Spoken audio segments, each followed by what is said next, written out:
Alam mo kung ano talaga ang pinaka nakakairita. Yung malalaking feeling macho, feeling malakas.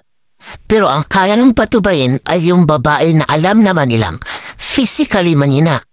Putang niya na wala na mas tuwag pa sa kanyang klaseng lalaki.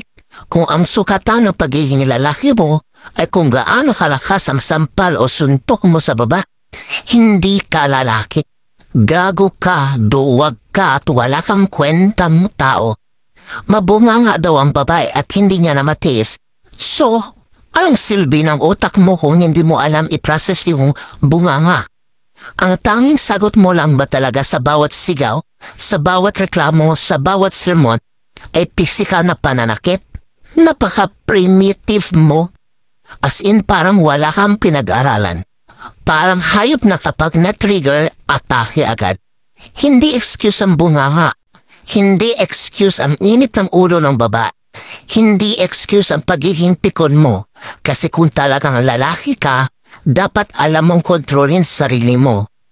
Ang tunay na lakas hindi nasusukat sa bigat ng suntok mo, kundi sa bigat ng pasensya mo.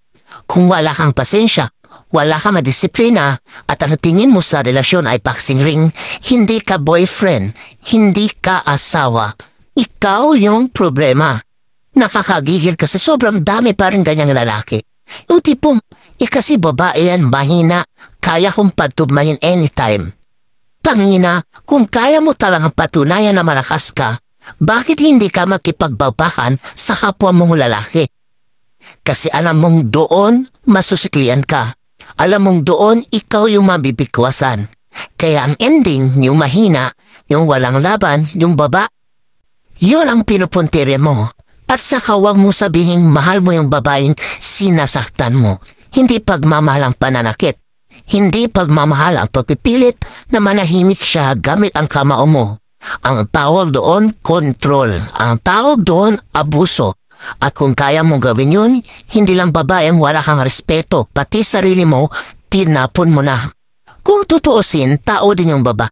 May damdamin, may boss, may karapatan.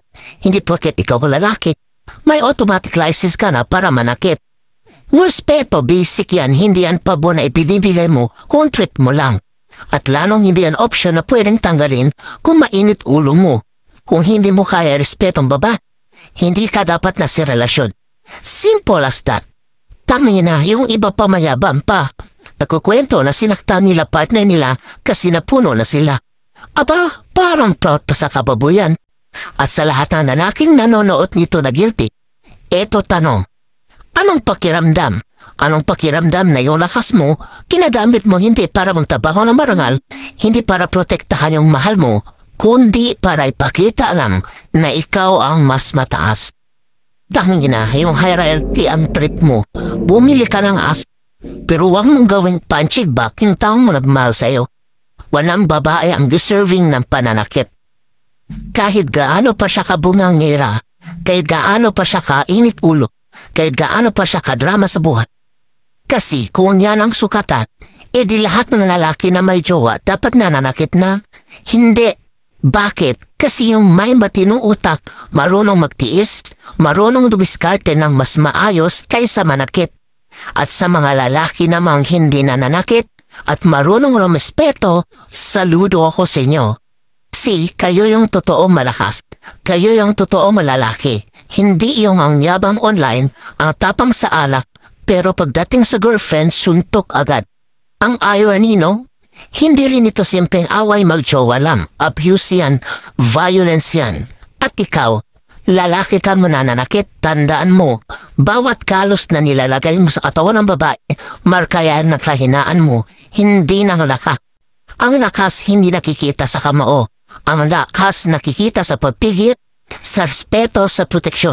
Kung wala ka nun, wala kang karapatang tawaging lalaki. Tamina, kaya nga may kasabihang never hit the woman. Hindi dahil mahina sila at dapat ibibig, kundi dahil malinaw na may hangganan dapat ang galit ng isang lalaki. Kung lampas ka na doon, hayop ka na lang na walang kontrol. Kaya ito challenge ko. Kung trip mong manakit, subukan mong tingnan sarili mo sa salamin. Sabihin mo ng direts, malakas ako kasi kayak masaktan yung babaeng mahal ko. Sabihin mo ng paulit-ulit hanggang matawan ka kung gaano ka kabobo. Kasi kung may natitirang kahit konting dignidad ka, mararamdaman mo hindi ka dapat proud. Hindi mo problema yung bunganga, hindi mo problema yung baba. Problema mo yung sarili mo, ego mo, disiplina mo, pag-iisip mo. Kaya bago ka pa magmalaki na lalaki ka, tanongin mo muna sarili mo, lalaki ka ba talaga o isa ka lang bang duwag na nagtatago sa kamao niya? Sa dulo, simple lang punto. Ang tunay na lalaki hindi nanakit ng baba. Period. Wala nang paligoy-ligoy. Wala nang excuse. Kung nananakit ka, hindi ka malakas. Hindi ka macho, basura ka.